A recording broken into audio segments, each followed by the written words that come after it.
Labasan na po kami. Labasan na kayo?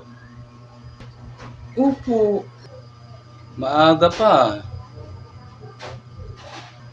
Kasi po, wala po kaming last subject. Ah, ganun ba?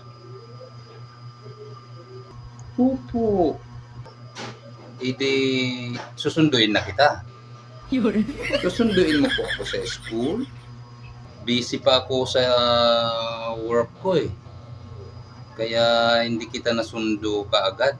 Tara po, sunduin mo na po ako sa school.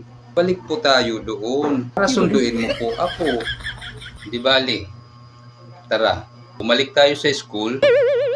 Tapos, susunduin na kita. Opo. Tika, pagdating natin sa school, hihintayin kita doon sa gate ha. Doon kita susunduin. Opo. Okay, sige, tara. Bumalik na tayo sa school para sunduin kita papunta rito sa bahay. Okay? Sige po, Papa. Okay, sige, tara.